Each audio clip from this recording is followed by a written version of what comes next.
Hello, hello. Alrighty.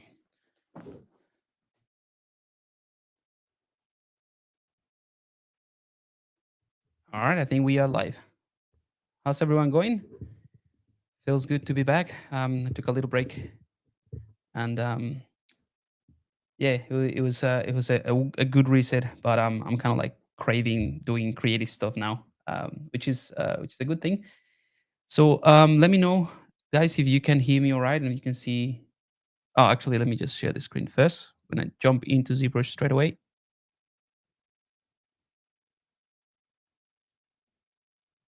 There we go. All right, cool. Yeah, so let me know in the chat if you can see everything all good. Um, and in the meantime, I just want to give you kind of like a rough idea of what I plan to do today. Um, I'm using these live streams, for a few reasons. The first one, obviously, is to give you guys some insights into how I work, potentially giving you some new ideas, some new techniques, and in general just help you out. So I use the questions that I get, let's say on the YouTube channel, different tutorials that I have. So I get those questions and I try to come up with something that would help most people. Sometimes the questions are like super specific, but I think there's something in there. So I just try to do that sort of thing. And the idea with today's stream is no different. I'm just like grabbing from different questions that people have asked me about how would I like how do you use a base mesh, or do you start with a base mesh? You start always with the primitives that you teach online, or that sort of things. So I thought we can create something interesting, something that I'm definitely kind of like keen to do for myself, or like a kind of like personal project, which is something based on this really weird monkey thing. Let me just show you here. Yeah, so this is I think it's called the bold. Starts with U. Bold Yuki Uakari. I think it's Uakari. Uacari. Bold Uakari. And just look how phenomenal this creature is. It's one of those things that you like. I don't know if this is a real thing or not. Maybe it'd be AI, but it is actually a real creature, a real monkey. Um, I think it's a New World monkey, meaning it's a monkey from the Amazon, mostly Brazil. I think they might be in Colombia as well. But anyway, it's a really cool sort of like striking visual with like the red skin. Um, Actually, the red or pink skin, the brighter it is, it means a healthier monkey. Don't know why, maybe just because it attracts mates or whatever. But it's a really, really cool creature. So I want to use that as my reference. And I also have some orangutan, some macaque type of, teeth, because I find them like really, really confronting. So I might use something like that to create the teeth, maybe. So it's not a replicate of this. It's just heavily influenced or heavily based on those references that I collected. Now, the other thing that I want to do, in again, is just to give you other chances to see different workflows. Since most of the time I use like primitives, but I want to use a base mesh or a head that I have here. Let's just load it up. Right? And it's just a generic face. You can just download something similar, use character creator, use there's tons of ways of getting to this point where you have just a generic face, and that's all I want, really, to have a generic face or a generic subtool head that I can use to try to adjust it and make it fit into this idea. Like I said, it's not going to be a one-to-one exactly matching what I have. It's just going to be very close as reference, but I want to make it very kind of like humanoid in a way. I just find the, like, let's say the eyes of this creature, yeah, just fantastic, and the whole you know details of the skin. I just find it like phenomenal, and the fact that the nose is kind of like hidden. Like if you look at it from a side view, you can see the nostrils here, but it's kind of hidden. So those are like really cool features that I want to make sure I translate into this design. So yeah, as always, if you guys have any questions or anything, put them in the chat. I have it right next to me, so feel free to ask anything that you want. And I'm also happy to, pivot. And if you have a specific question about what I'm showing you, or something different, feel free to let me know. So I'm going to start with the AccuCurve, and sorry, with the move topological with AccuCurve, which allows you to get these sort of like very pointy effects. And the first thing I want to do is make sure that I get the eyes right, because there are very prominent features. I think I'm going to use this as my main reference really to get started, because it's very clear and sharp. So I'll use that as my reference. So you see the proportions of like the, let's say, the sides of the head compared to where the eyes sit. So that's the first thing I want to make sure I get right. So what I want to do, because by the way, I have multiple subtools here. So this is just the head. So in order to adjust this a little bit easier, one simple trick is to just go to the C plugin, go to Transpose Master, click on T-pose mesh, and it will just make it into a one. Uh, by the way, on a very quick side note, I'm still using 2025.3. I'm in the process of porting all my stuff for the new version of ZBrush, which is pretty cool. So I'm hoping to give you some insight into that. Maybe next week when we do another live stream, we can do it about that and the new features and all of that. Um, but yeah, so right now I'm just using the 2025.3, and I don't have the new features just yet in this version. All right. So now that I have everything in a single subtool, the easiest thing would be to just use the mask lasso, and I'm just going to mask out the region of the eyes, something like that. In fact, this has polygroups, but not in here. And once this is masked, I'm gonna actually go inside just to make sure that everything that has to do with the eyes is masked, which seems to be okay. I'm gonna invert the mask, and actually let's leave it as it is and then blur it first. So control click on the mask, that blurs the mask, and I'm gonna invert it now. So my goal here would be with the gizmo, let's bring that in, and with symmetry, let's make this dynamic symmetry, sorry, local symmetry and dynamic, so that I can basically scale it based on the center of my gizmo. So the goal here would be to get this sort of proportion right. And there are a few things that, this is another question that I got asked, right? So, and this is the reason why I'm doing this kind of like with a reference. Sometimes you think, and this happens to me a lot, like you think that you know what you're doing based on the library of information and visuals that you've collected throughout your life or through your day or whatever. But one of the most important things, especially when you're trying to recreate something and and create something that is close to a reference, like in this case, the crucial point is not necessarily on how you approach it. You can do this in primitives, you can do this with C-spheres, Dynamesh, whatever you want. But the crucial point is knowing how to observe the references. So the thing that I tell the students sometimes is just when you have a reference like this, always look at the contrast and the proportions. And once you have an idea of what to look for, it makes it really easy to translate that into something like this. So, for example, the eyes that we're focusing on the eyes right now. Let's just get in here. You'll notice that. Let's do a quick. I don't have this just yet. I was looking for a shortcut to do this, but I don't have it yet. Anyway, so you look at the lacrimal area here. It's very, very pointy and it's very low compared to the other parts of the eye, right? This might be obviously because of the framing of the camera, like the angle. Maybe the face is kind of like looking down, and that gives you the effect. But this is the reference that I'm using, and this is what I want to recreate. So I want to try to do something like that, and it's a lot more rounded.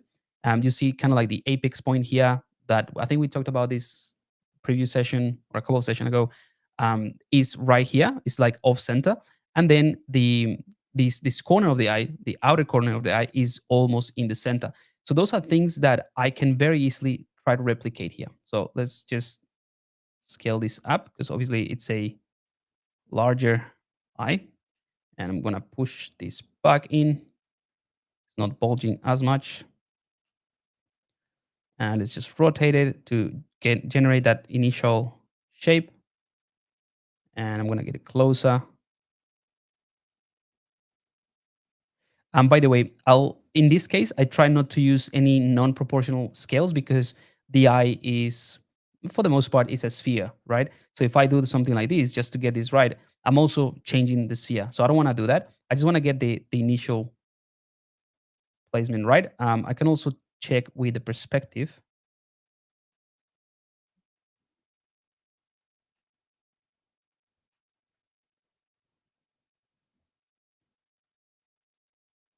All right, so that looks okay.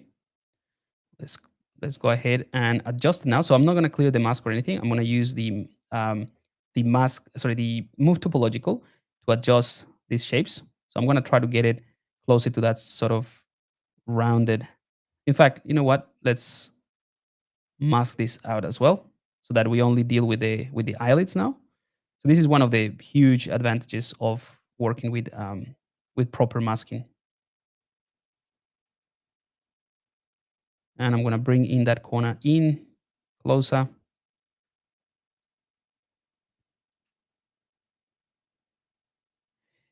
One thing that you might notice is that the eyelids are quite thick, but that's another common mistake that I see, in a lot of works, especially people that are starting up, that they don't give the enough thickness to the eyelids. All right, so these are very tiny notches, nothing too crazy. Um, and also, I think this face or the placement of the eyes maybe are not entirely. I'll have to do a mirror and well because they're not symmetrical. The eyes. So I'm just concentrating on the one on the right,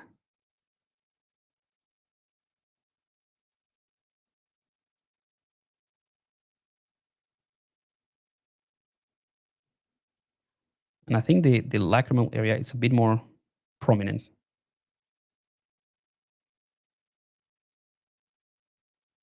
So I start with these like tiny nudges, then look at the reference, and if I have to make some more larger changes, that's also it's all good. All right, I think we're getting there. I'm gonna make it a bit more exaggerated. Like I said, it's not gonna be 100%. So there's certain things from the reference that I like that I wanna maintain, and some of them that I would like to exaggerate even more. Okay. Um, yeah, I think that's good. We'll adjust the rest, but I think in terms of the separation, it's almost the same. Okay.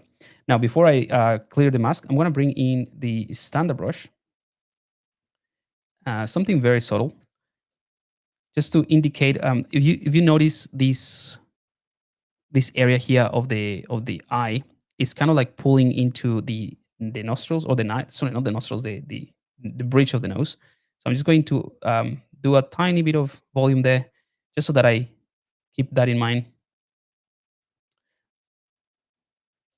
Alrighty, and of course this part of the eyebrow, it's very prominent as well. So I'm just going to do a bit smoothing, and I'm going to use the same brush just to add a bit of volume here. Maybe it's a little bit too much. And I'm doing this with the low resolution as well, with the lowest subdivision level. So that's always good. All right. So now I think it's time to clear the mask. Let's smooth this out a bit. And I'm still in the transpose master as well, just so that you're aware of that. But I'm gonna move out now because the main reason I will go into the transpose master is so that I can move multiple subtools in one go. But I think this this works. So let's get back to the T pose master. Oh, sorry, from the transpose master to the actual subtools. There we go. So it's starting to look a little bit weird, but that's basically just focusing on one area of the face, and we can exaggerate this even more. All right, so I'm gonna try to tackle the other larger areas so that we have that ready and we have a very clear idea what this is. Now I'm actually going to switch to maybe a side view, something that shows me, yeah. Um, Maybe these two, like the position of the ears is going to be very crucial as well. Also, I want to show you that I do have polygroups, so I can hold Control and Shift to isolate that the ears, mask that out, invert that, maybe blur that a couple times, just so that it is more, it's easy to move things around. All right, so let's position this gizmo. I want to make the ears smaller, I think, and just rotate them slightly. I'm gonna also blur the mask even more, so that allows me to have less, move more things or move more points at once.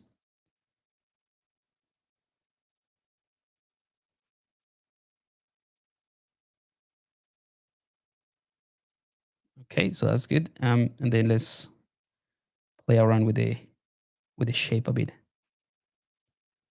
They're kind of like thick at the top and bottom, which is really interesting. You see, what you see there is very thick. So I'm going to use the inflate.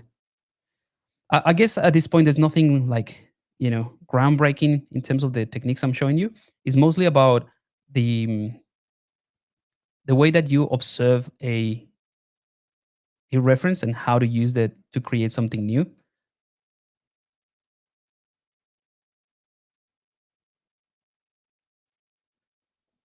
All right, I think that's that's all right. And I'm going to try to stay away from subdividing or doing anything like that, just for now. Let's go back to this guy here. Oh, actually, yeah, let's use this too. So we have also a bit of a profile view to see how we can push this forward. All right. So let's take the mouth area. Actually, let's work on the nose a bit. And let's just go ahead and push that jaw and the mouth as well.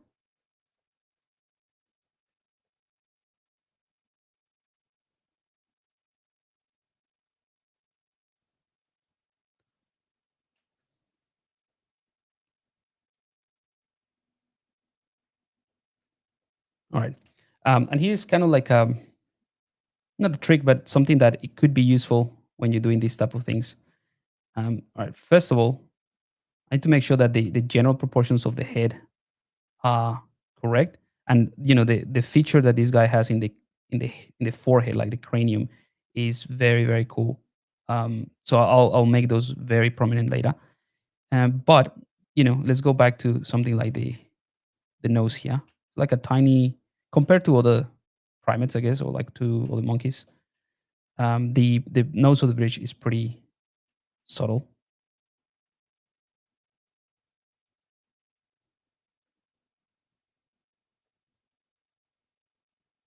And here is where it gets tricky because the you cannot see the nostrils of this guy, so it's kind of like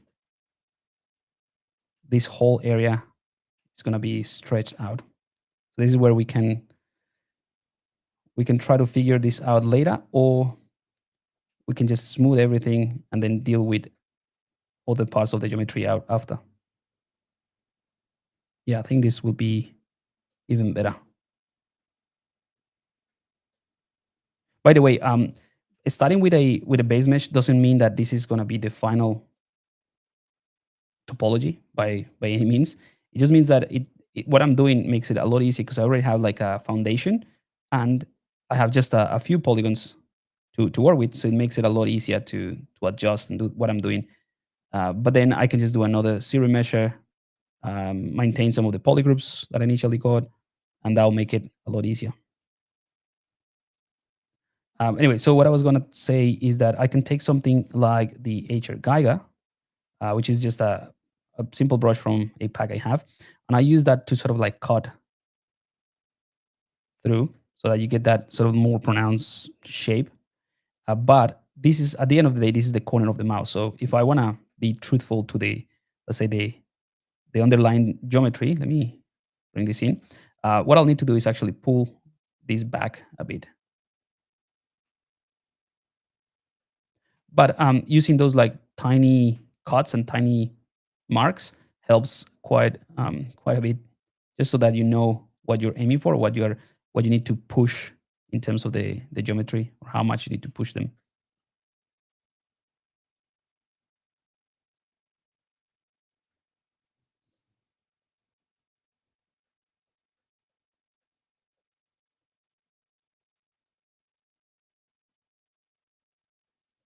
Okay, I think we're getting close to doing something more sculptural. This is just working on the base, really.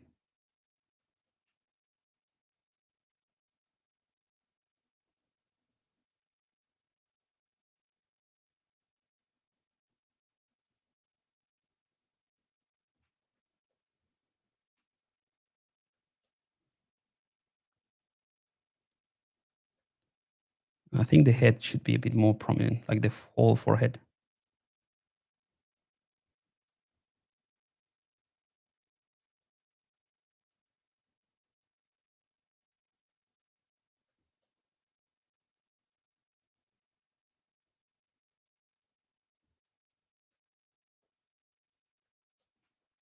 All right. I think that's a good start. So now we can start sort of defining things a bit better. Let's go back to this guy here. And you see that, again, it's all about like the observation. So some of the features that I want to maintain are obviously the eyes and the nose and all of that. But the ears are not nowhere near. So depending on whether you want to keep them or not, or exaggerate them in the design. But the main thing is just the head, right? So I think the head should be larger, and it's almost like it's a square. If you look at the face, it's almost like fitting within a square. So I want to try to square this guy up a bit more.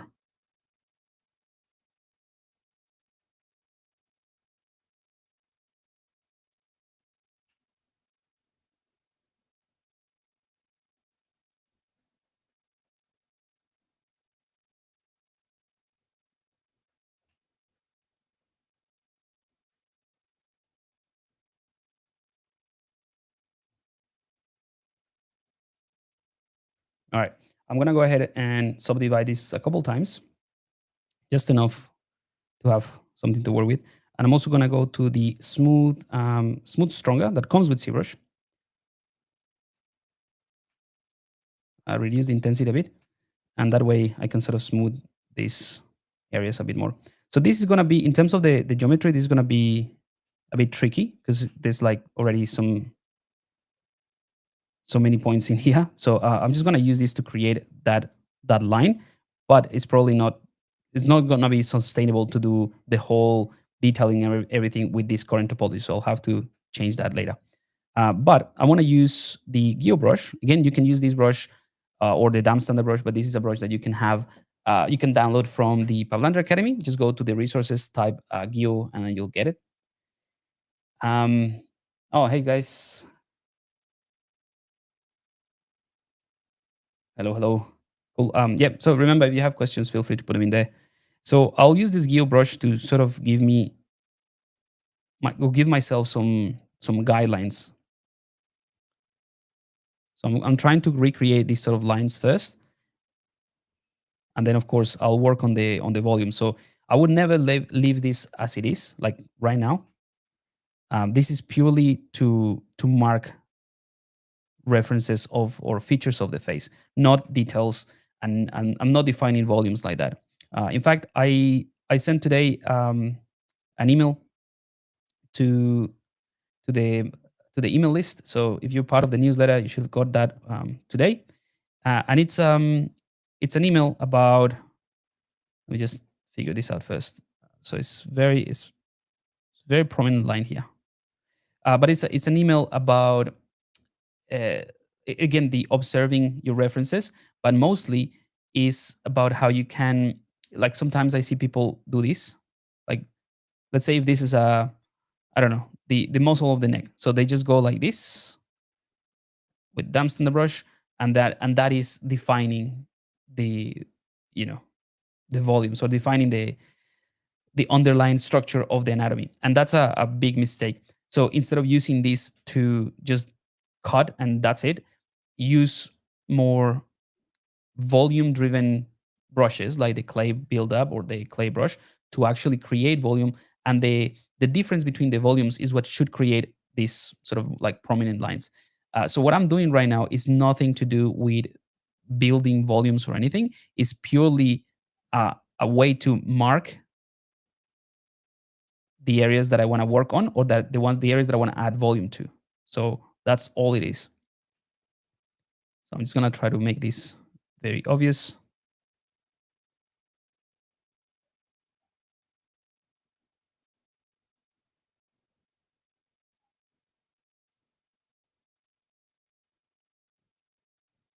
And by the way, what the gear brush allows you to do is be very sort of like gentle with the way that you build the intensity of this marking. So I'll give you an example.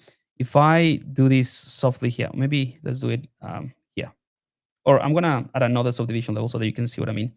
So if I click and drag, that creates this. It's not enough.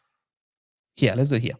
So click and drag, it just creates this soft transition, but or soft crevice. But I haven't let go of the click, so I can go over the same area, and the more times or the more strokes that I go over the same area without letting go of the click, the sharper that line is going to become. Now the trick here is not doing that, right? Because that's kind of like what the Darmstadt and brush does as well. But let's say if you get to the bottom here, you can do without letting go a couple more times just here, and you see how it starts to like deep in like so. So this is the real power of this brush, that it allows you to control with the same sort of stroke the the depth and the intensity of the crevice, and then you can just like smooth this out. But basically, that allows you to have a much more controlled transition, and more organic way of adding these crevices than just like having the same intensity for all the strokes, which is usually what happens with the dam standard brush. This is the reason why I created this brush, really. All right, so let's just keep doing the markings because I was just drifting away from the idea. So like that.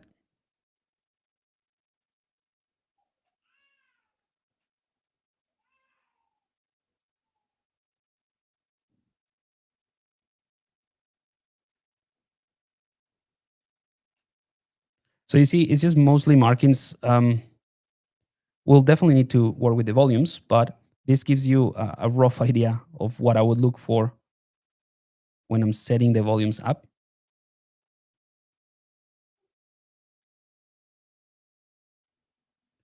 And by the way, there are some prominent lines, like for example, this one right here. If I'm doing this exact copy, so these lines is something that I would do obviously without the symmetry, but those ones are more details, like more feature details. And someone asked me last time about the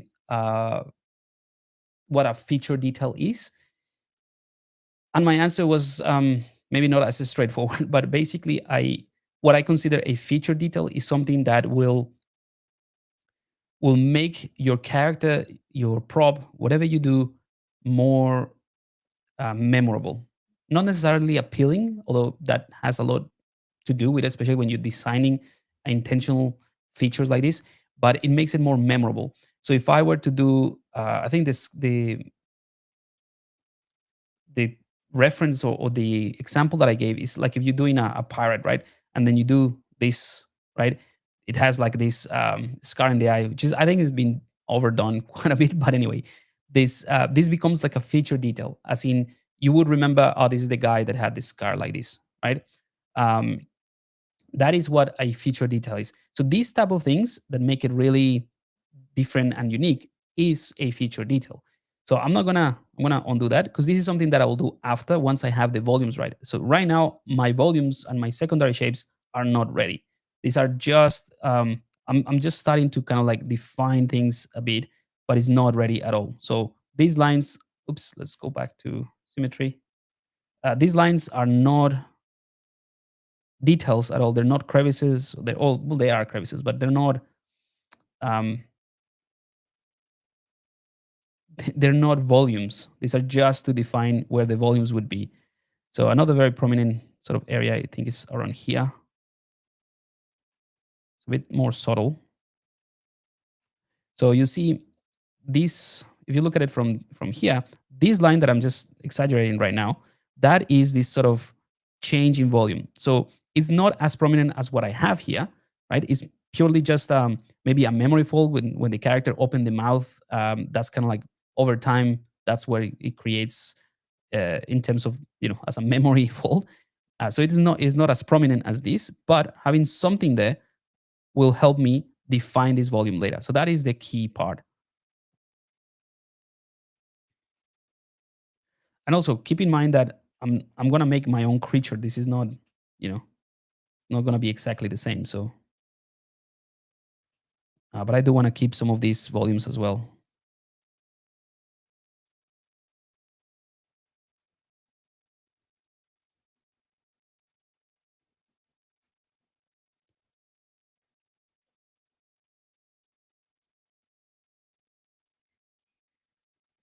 All right, cool. I think this is getting closer to get started with the definition, or like working on the secondary forms a bit more. Even though I honestly think we can just go back a bit and keep refining the primary shapes. And honestly, this is where I spend most of the time. This part, right now, when I define things, or not define, the word that I'm looking for is marking my reference in the object that I have. So I spend a lot of time in here, and then I go back and adjust, you know, general proportions and make sure that there's enough contrast, that there is the proportions are working fine. Like in this case, that the face is more kind of like squarish where it should be.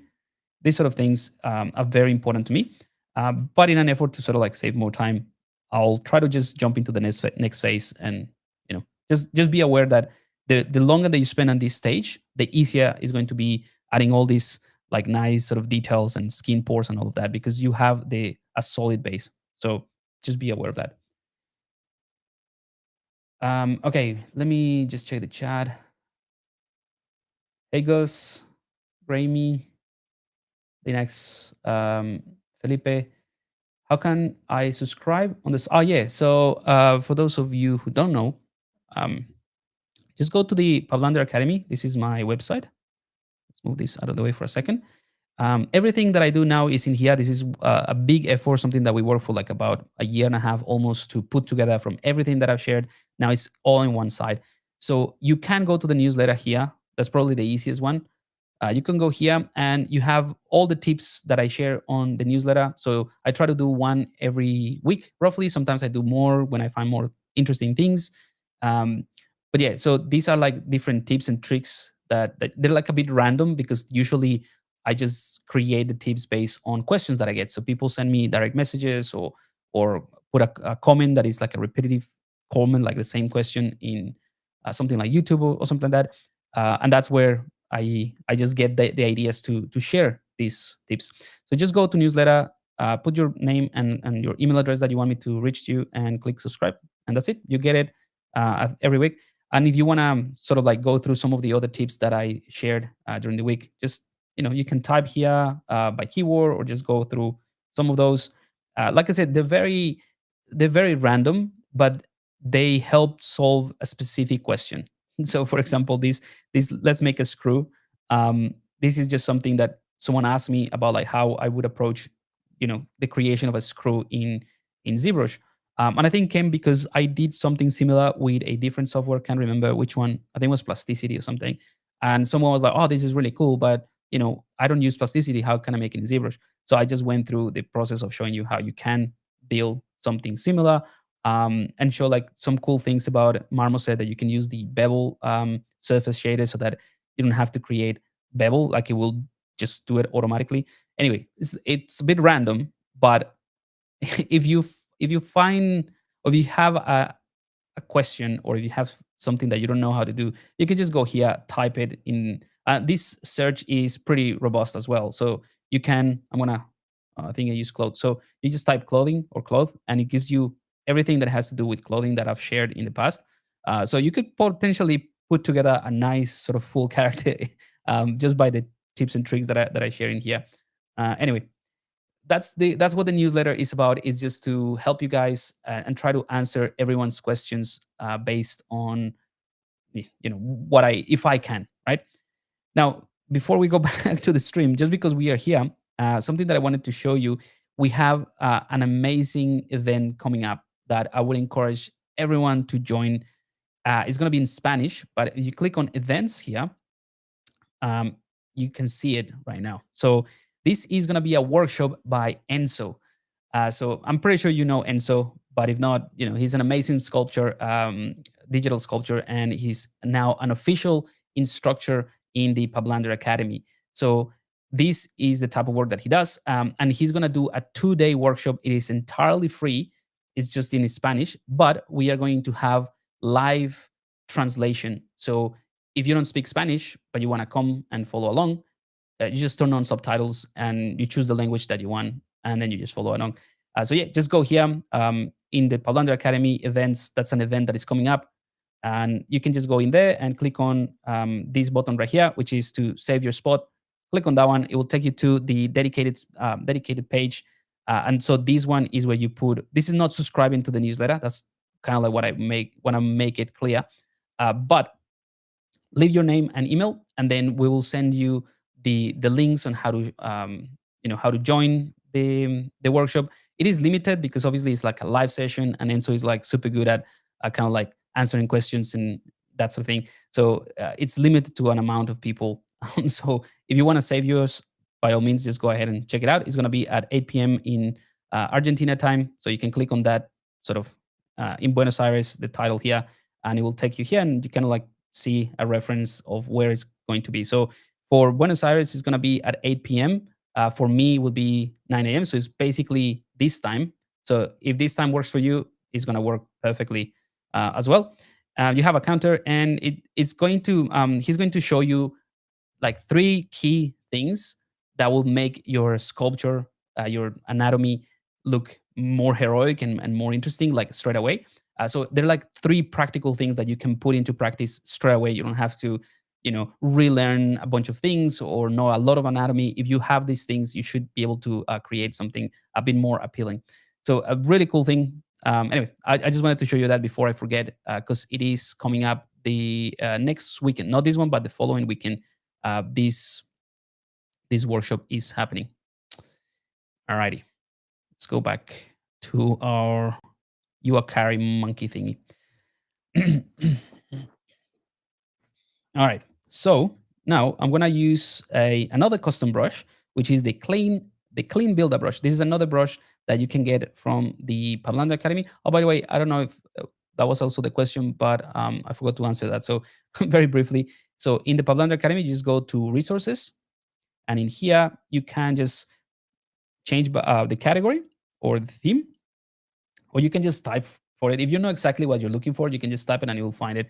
But if not, you can just go to ZBrush brushes. It will show you all the packs that I have. The Geiger brush that I used before is from this Geiger and Beksinski inspired pack. But the other ones that I've been using that are free here, you can just go here and type. Let's type Geo brush, and there it is. Just click on this one and you'll get it. The one that I'm using right now, it's a clean buildup. There we go.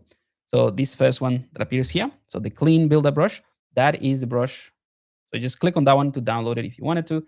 That's the one that I have right here.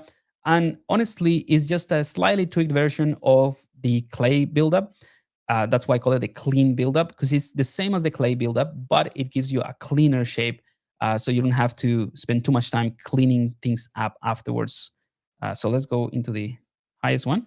And this is what I'll use to start building some larger volume. So I'm going to work on this one first.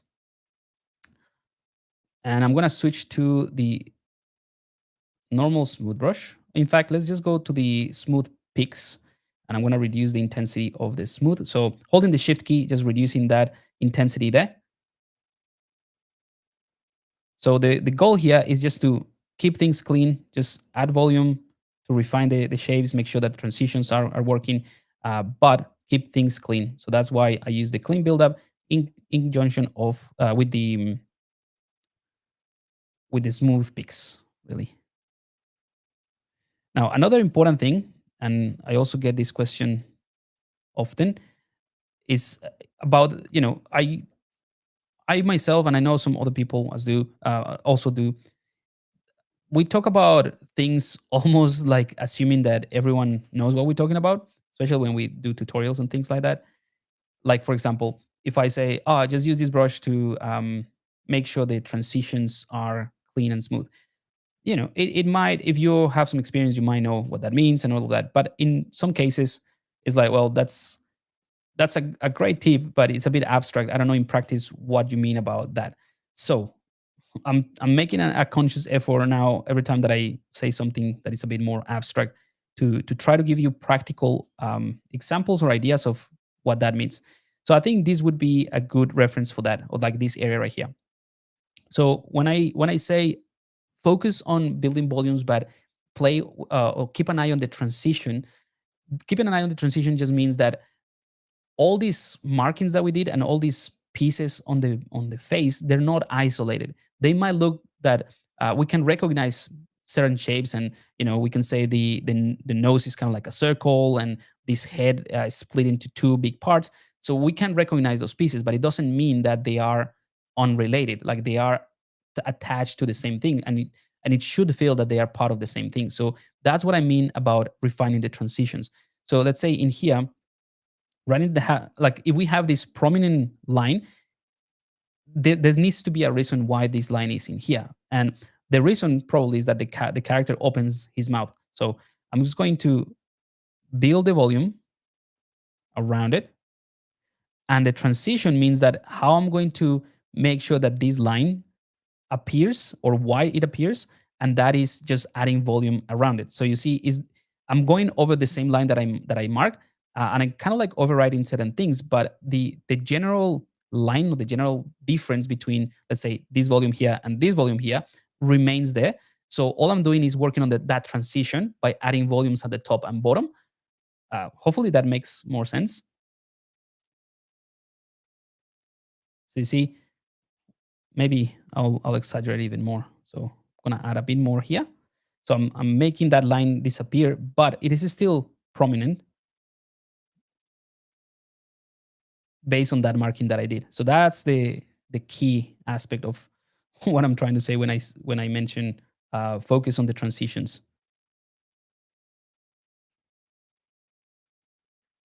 Another important thing is always keep an eye on the subtraction and the addition of volume, because when you have something like this, the I would say the instinct would be to just do what I'm doing, just add volume. But there are a lot of areas that work because they have like an empty space or like a bit of a hollow section. So this one right here, for example, I can use the Alt key to push this in, and then when I get to the masseter or like this muscle here, I will just add a bit more volume, right?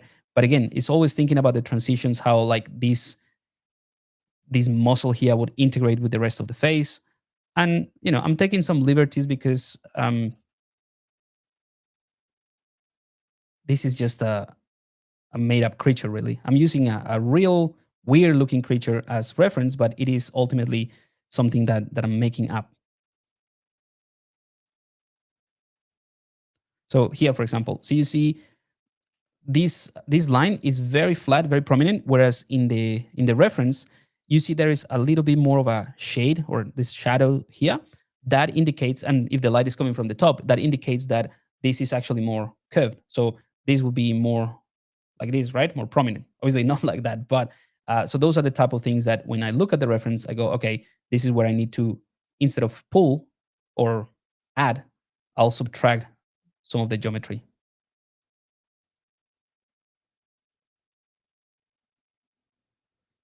Hopefully, this makes sense, guys.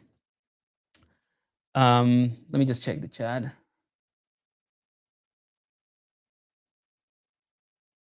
Ah, no worries. Thank you.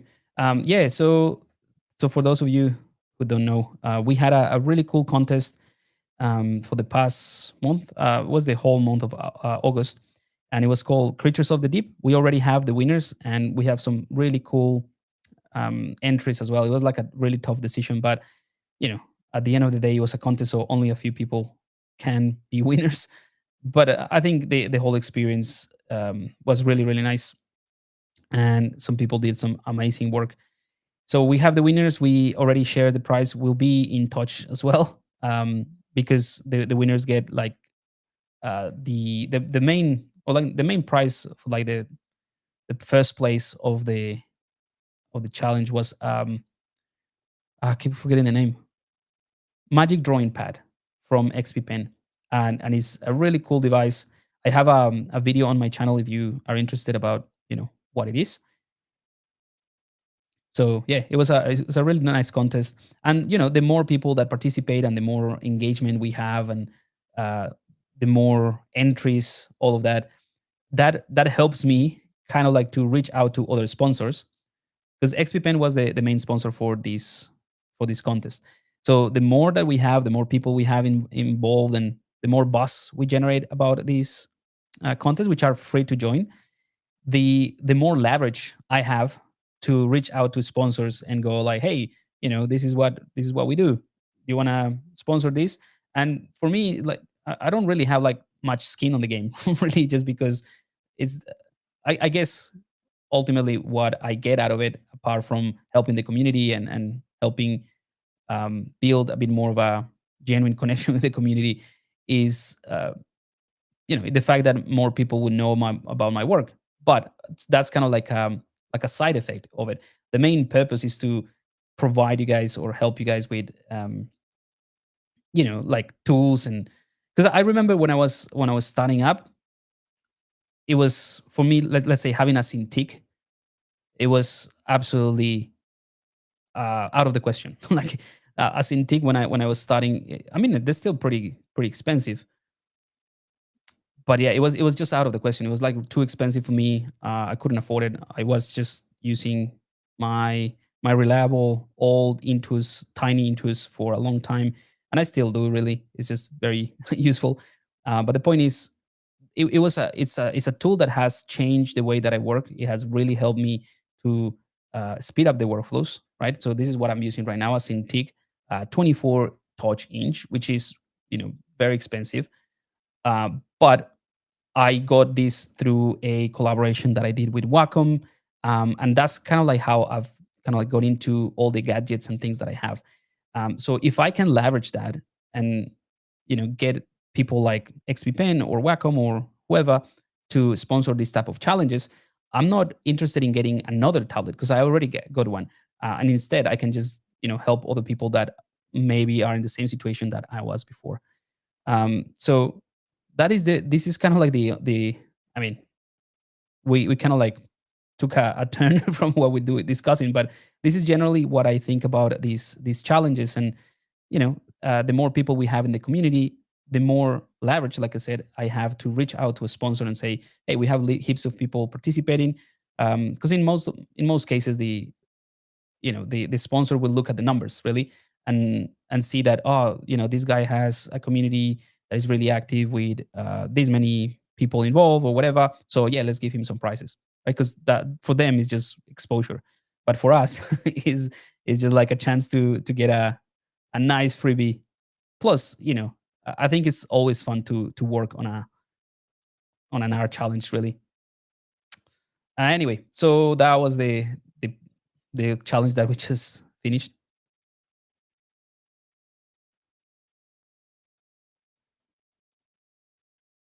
All right, I'm gonna do some tweaks here, make this a bit rounder.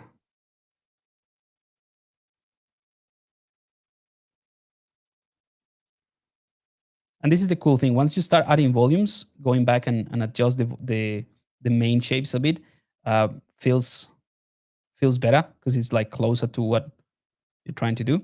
I think I'm gonna exaggerate this a bit more. So I'm gonna go really crazy for a second with this, and then fix it, or add more volume after. But I wanna make sure that the difference between this, let's say, the jaw, or like the chin, is very pronounced.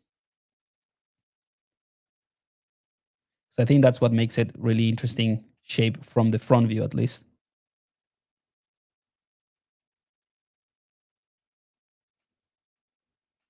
By the way, guys, so you see that the way that I'm being adding volume is using the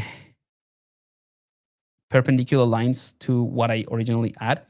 That is just a simple technique. I'm gonna cover that in a tutorial, actually, because I got some questions about that as well. So what I mean is, let's say this line here, I don't know if you can see it, I'm gonna exaggerate it. Something like this would be maybe like a tendon or a muscle. So I would just go in the direction of the muscle. I'll just do something like this. That creates the initial blockout, and then I'll go with perpendicular lines that are shorter just to refine that volume like this. So I'll just go along that line, pressing softly, and that integrates that line a bit more. So hopefully that makes sense. But let's just, I think I need to add a lot more volume here to create this sort of like nice, soft, rounded shape.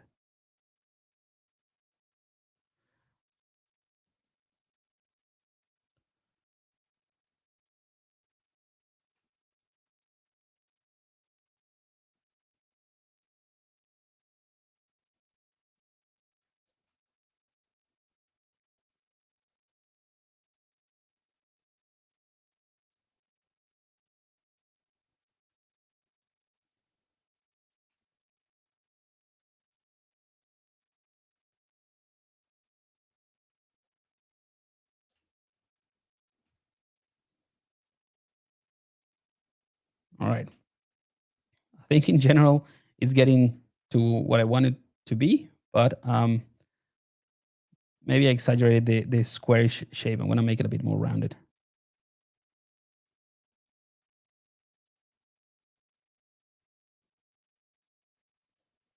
I haven't worked on the back area as well. I might do that. But I guess some of the things that I wanted to show you is that you can start with a base mesh. So this is still is the same base mesh. So that's useful. But you'll hit a roadblock if you're trying to exaggerate it or stretch it too much. You'll hit a point that you'll need to just do a different topology so that you can add more details. Which I think I'm getting close to that, but I'm gonna adjust also this part of the forehead is not as obvious, and just add a bit more volume.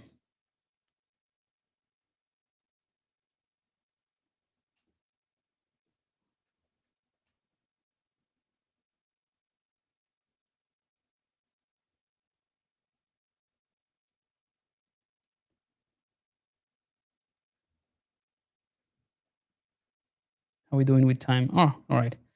I think I've been talking for too long, so I'll just move a little bit faster. We can continue with this next stream at all. That's no problem. Um, but yeah, well, I forgot what I was talking about anyway. I just get lost into this process of adjusting volumes, and I spend a lot of time in here. But my idea, like next time if you guys like this and you like what we've been talking about, I can just take this and maybe get it closer to something that has all these details, all the skin details. We can do polypaint directly for like a high quality, realistic sort of skin in here. All right, so looking at this, I'm kind of like missing a lot of the side volumes.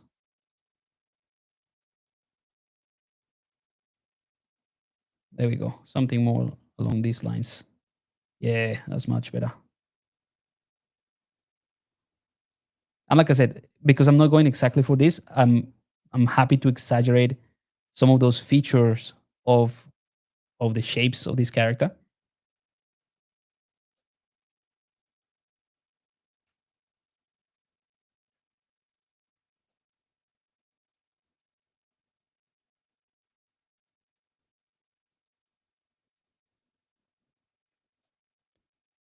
Let me just check the chat and then. Oh, by the way, I'm gonna do a quick save. um, hey guys, Leon, Donham had a question. What would you recommend to do in this situation? I started to sculpt in a pose. It didn't work. Then I want to create a sculpt in an A pose. I then broke symmetry. Uh, let me see if I get this right. So you work on a pose that is asymmetrical, I assume. So an asymmetrical pose that didn't work, and then you want to create a sculpt that is symmetrical. Is that the question?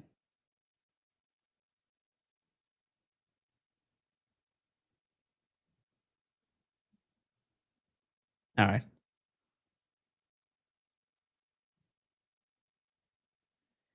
Does it have nostrils? Yeah, it does. Just like tucked in behind a lot of flesh. So I haven't done that because this is what I was talking about. This is not 100%, right? But that's what I was talking about, the topology. See, like my nostrils are in here, so I just need to move those. Let's just do that. So I'll see if I can. It's gonna be stretching out a little bit, but let's see if we can adjust this because the nostrils are pretty high up compared to what my geometry that I have to work with is. But maybe we can. So this is like really stretching out the geometry or like pushing it to make it work, but we might be able to.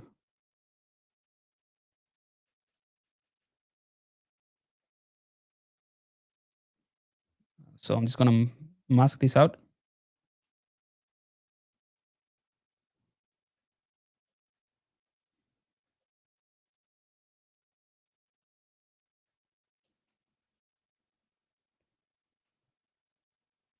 Those will be the nostrils.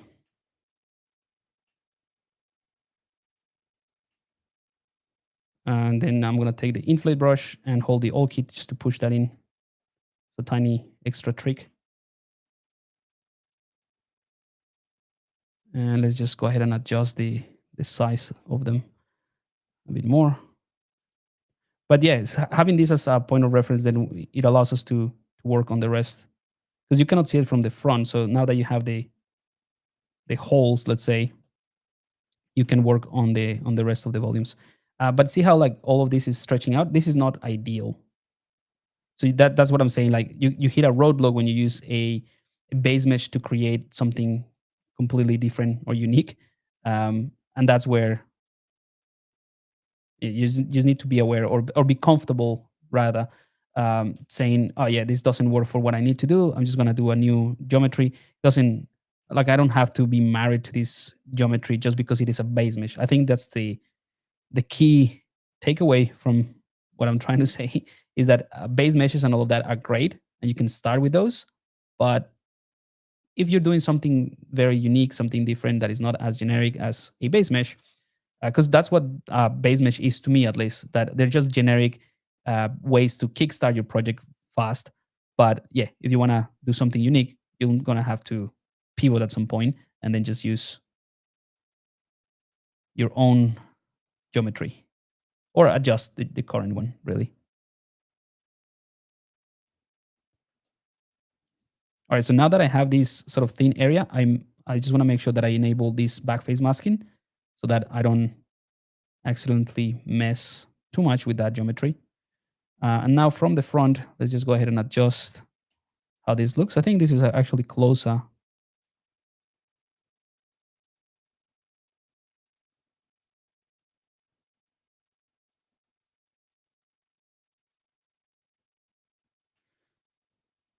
Yeah, so it can be done. It's just more fiddling around with it. So those are the nostrils of this guy.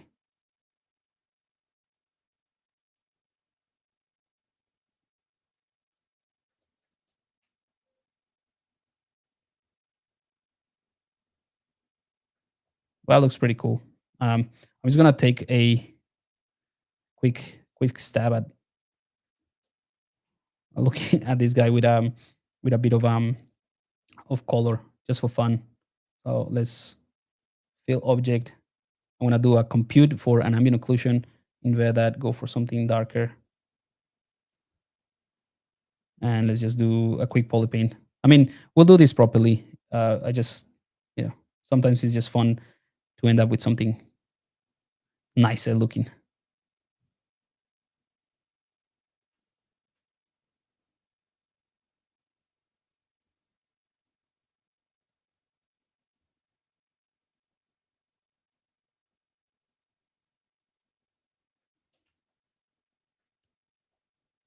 And let's do something for the eyes really quickly as well.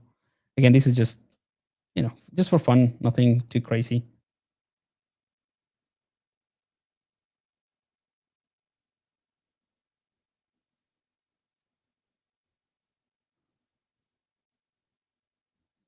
By the way, let's delete that. So mirror and well, no. Mirror, mirror, and well, there we go. So I remember I had this. Yeah. Let me just adjust this because I forgot I had to do that first. So remember when we did the move topological the transpose master, I realized that the eyes were not symmetrically added. There we go. All right, so let's now subdivide this. Alrighty. So let's go with a black color just to establish that that iris there.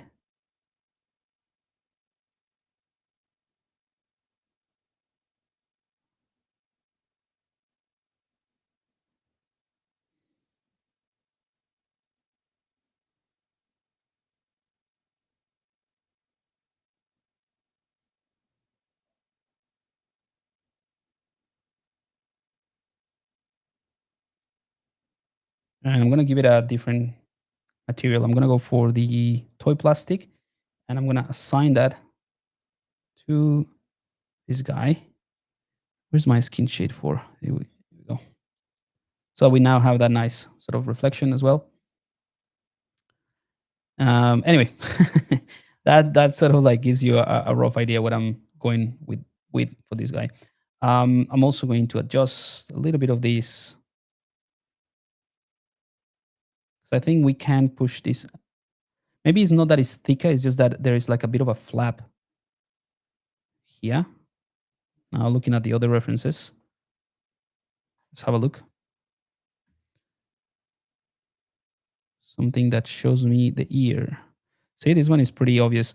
So yeah, it's not that it's like thicker. It's just that this sort of helix area, not helix, the I forgot the name of the outer area of the ear. It sort of like sticks out quite a bit. So that could be done easily with something like the Geiger brush.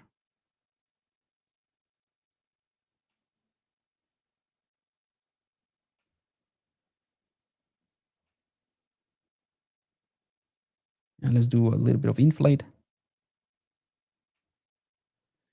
So really, nothing too. I would say nothing too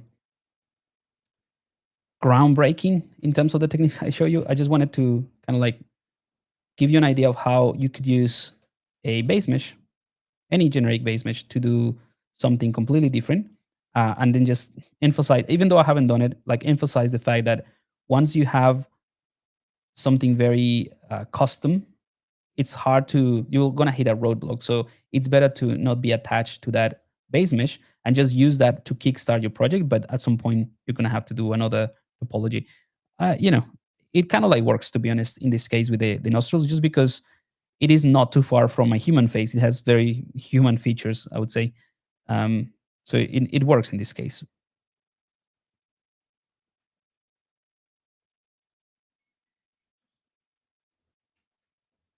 All right, that's not too bad.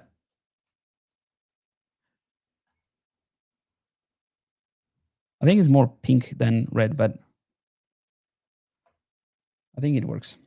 All right, just gonna add a manually painted ambient occlusion kind of to the ice.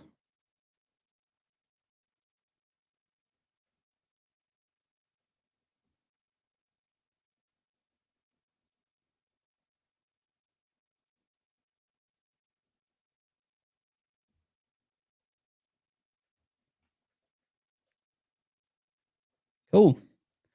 I think that's it. That's how I would approach this process. So at least this first portion, really. So let me just have a look at the chat. We go through some questions and we wrap it up here. See if you if you have anything just to wrap up the stream, let me know. Happy to answer the questions you have. Um,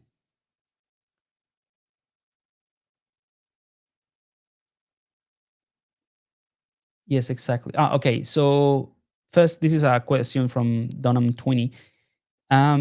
It really depends on what you're trying to achieve with your new pose. So if all you want to do is have a symmetrical pose, but you have subdivision levels and you have details you have already worked on that pose, it's going to be very hard. My recommendation is just to start over.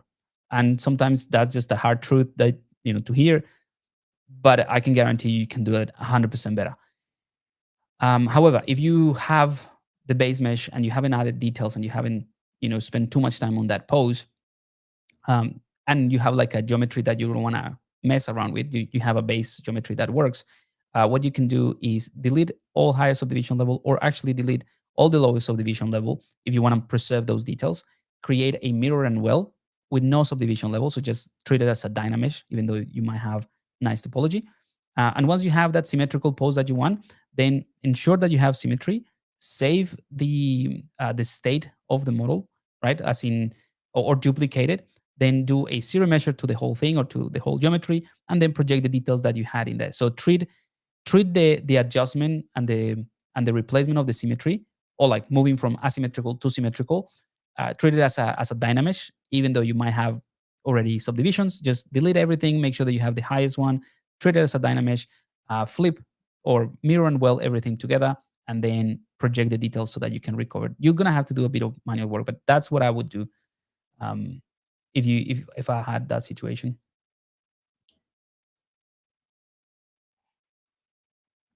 What's your opinion on ZBrush retopology features? Personally, I love them. I do most of my retopology in ZBrush. Even though I have Topogon and I use Topogon, Retopoflow in Blender I've used as well. There's different, even like I tried on an iPad. It's called Cozy Blanket, I think, and it works great.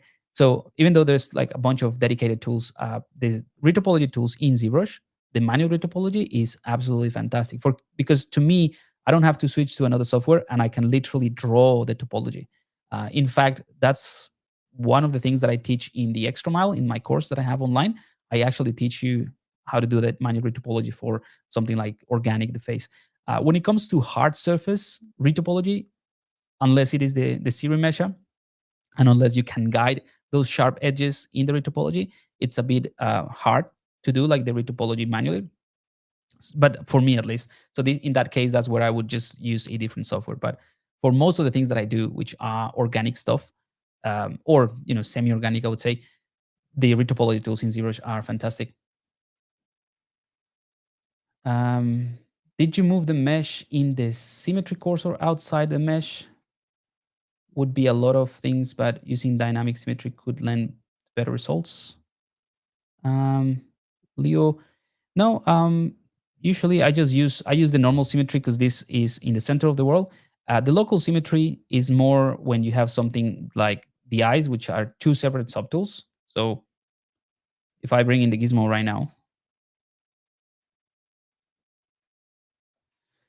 and I want to scale this using symmetry, the normal symmetry, zero is going to look at the midpoint in the center of the world, and from that center of the two spheres that are in the same subtool is going to scale them out. So even though I have this right in the center of one sphere, if I scale, you see it's just doing it from the center, right? It's not scaling each individual sphere from its own center.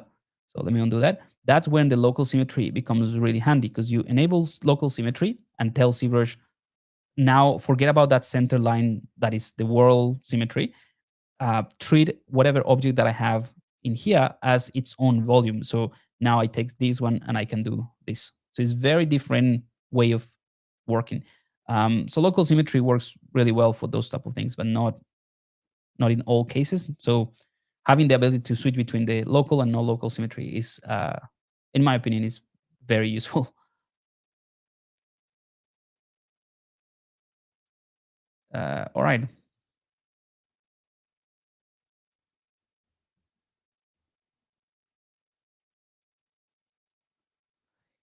Is the soft poly paintbrush in your page too?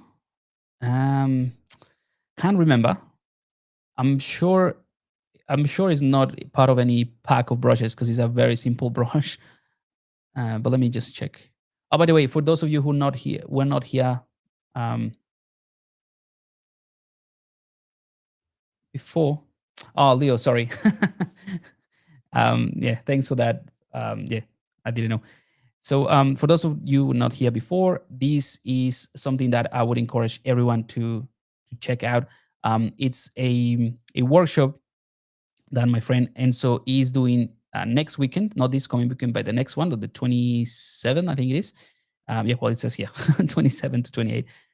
It is a 2-day intensive workshop to basically work on 3 tips on 3 things that are essential to create an appealing character or a superhero character and exaggerating the anatomy.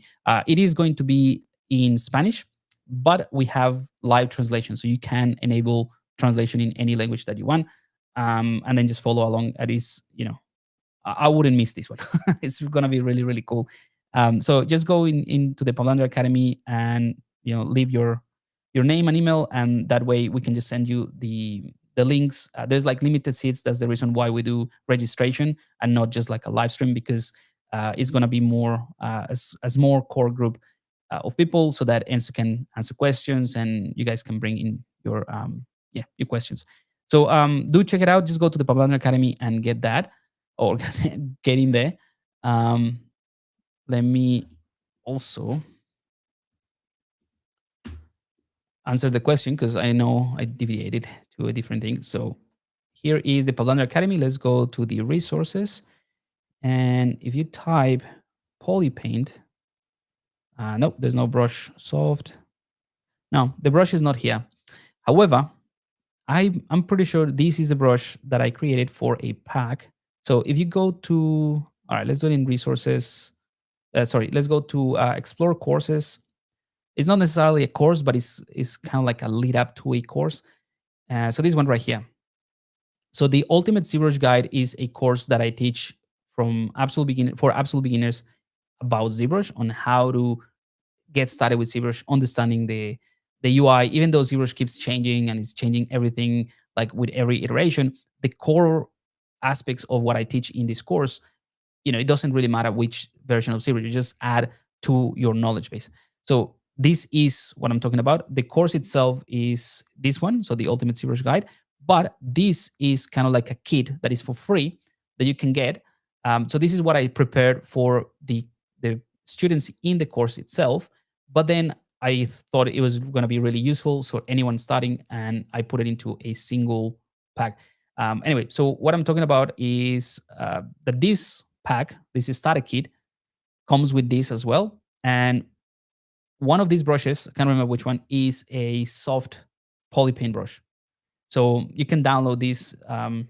Just basically put your name and email here, and I'll send it to you. It's an automated email that I have prepared anyway, just so you know. But you can just do it now, and it will send to you.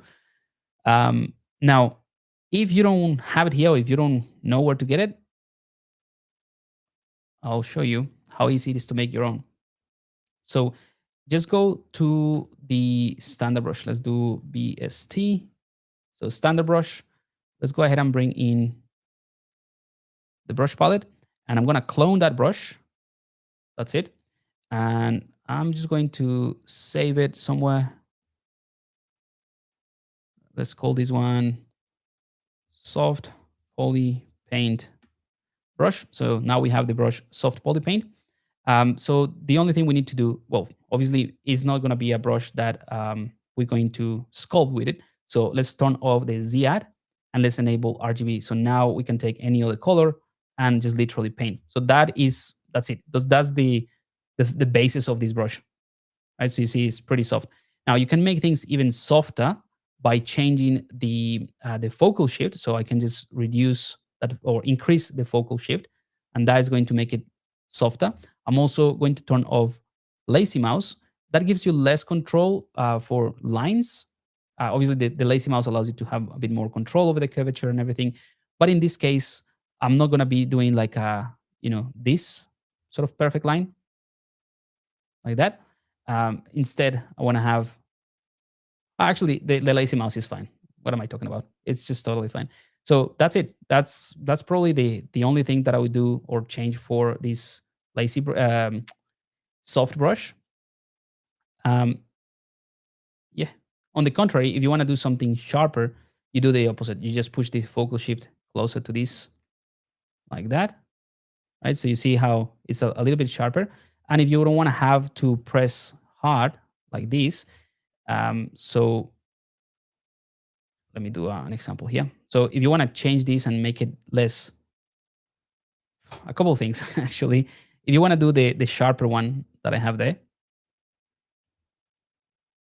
see how it's hard to see, but if you there's kind of like iterations of this brush. So a couple of things you can do. You can go to the not samples, modifiers, and you can enable trails. So I'm gonna add maybe 4 trails. That basically is kind of like as you paint or as you sculpt or whatever, it adds in this case 4 times the stroke, and then you can adjust the intensity. So in terms of the intensity, 0 0.4 will be for each trail. So it adds up to be almost like 1.6, almost like 2 intensities. I don't know if that makes sense, but basically now if I do it, it's going to be a lot smoother, and I don't see as many um, instances of the brush. So that's cool. And the other thing you can do is you can go to the where are we? So auto masking. Nope.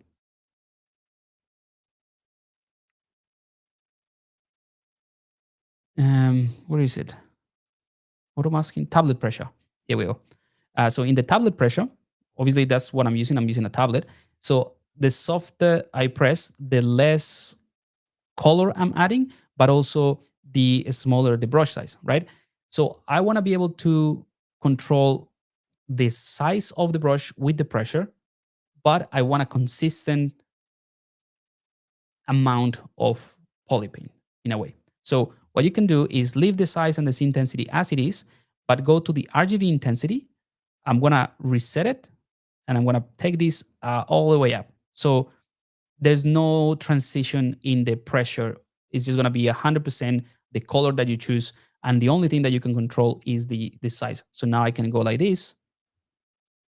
Maybe let's just add another subdivision level so that it's a little bit easier. All right, so I can go like this, and then if I press harder, it's gonna be thicker, right? So this is how you can create these very sharp paint brushes. So those are the 2 things, very simple. I have it in my UI. So this is the Sharpie. So if I click on this one, I have maybe some other variations here, but yeah. So the Sharpie allows me to do what I just showed you, and the other one is the soft one that I show you as well. Yeah, actually, I don't have lazy mouse, so it's just a personal preference. So yeah, and you see the curvature of the RGB is very soft. So those are the 2 brushes that I use for poly paint, at least to just block something up. So hopefully that helps. Alrighty, so I think that's it for today, guys.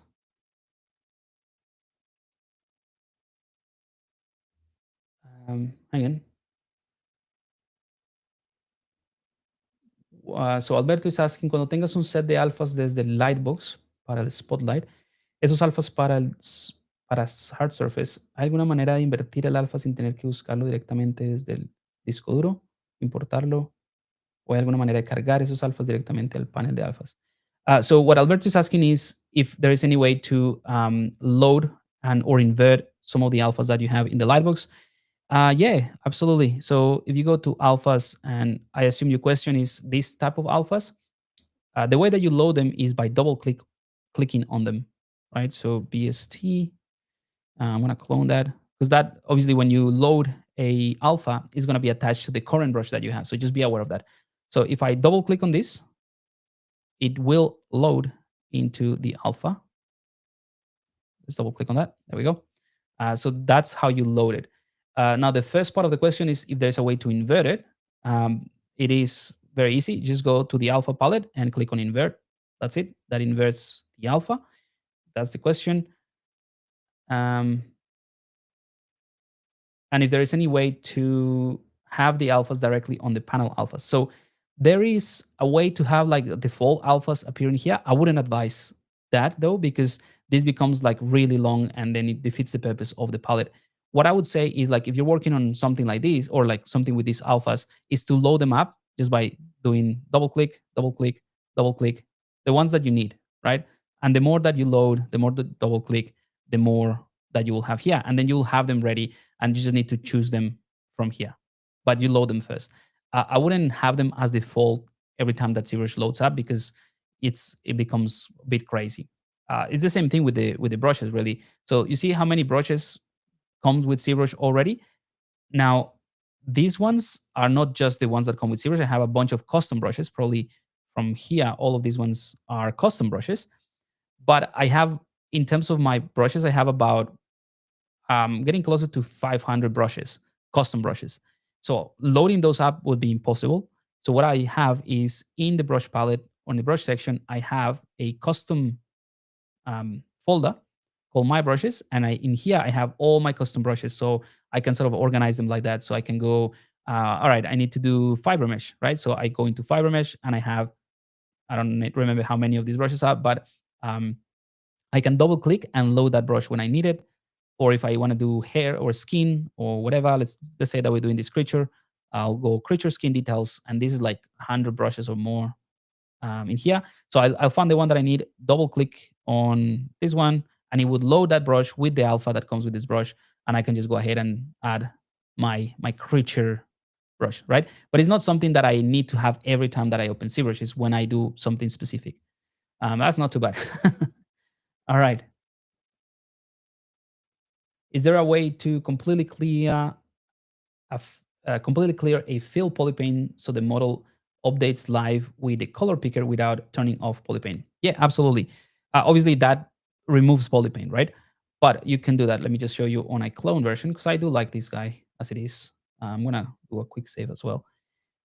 So you have this, and your question is like you want to be able to change this and update the polypane so that you can choose it without not needing to turn this off. The only way to do that is to remove the polypane completely.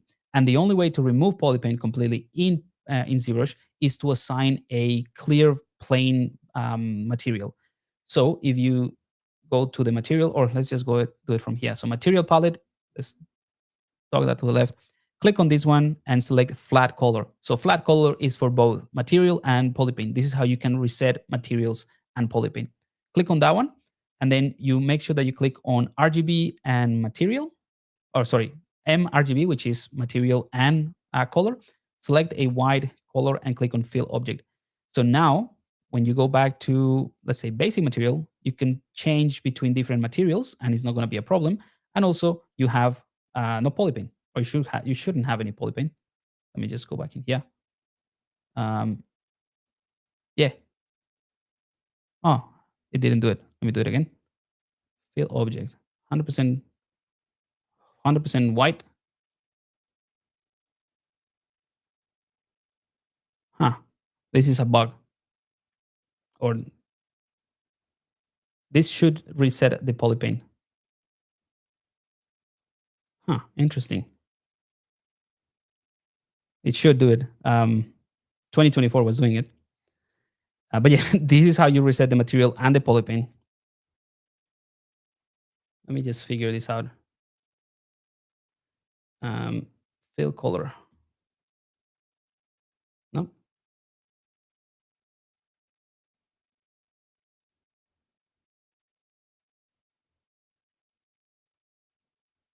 Hmm, interesting. The flat color should remove both polypane and material. So check on your version of ZBrush. Don't know why it's not working on this one. Um, Pablo, who are you? I'm Pablo. Who are your favorite artists that have inspired you? Oh, it's a long list. Maybe not for this stream, but I'll keep that in mind for the next stream because there are too many people. Not necessarily like 3D artists or anything, but just different people that have influenced the way that I work at least, and they maybe like the work ethic and things like that. They all come together into what I do really. So it would be unfair to just leave people that have influenced me that are not artists necessarily outside of the answer. So I'll try to tackle that next time. All right, guys. So I gotta go, but remember to register for the workshop. The Ensos workshop is going to be about exaggerated anatomy for superheroes. Really, really cool. 2 intensive days. Is completely free, but you do need to save your spot because like I said, is going to be like a smaller group. It's not going to be like a live workshop, or it's going to be live workshop. It's not going to be live streamed. because we want to have like this more close kind of like class interaction and questions. So I'm gonna leave this one here, guys, and next time we'll continue with this guy. We'll refine things a bit more and see where we can take this creature into the next level. All right, guys.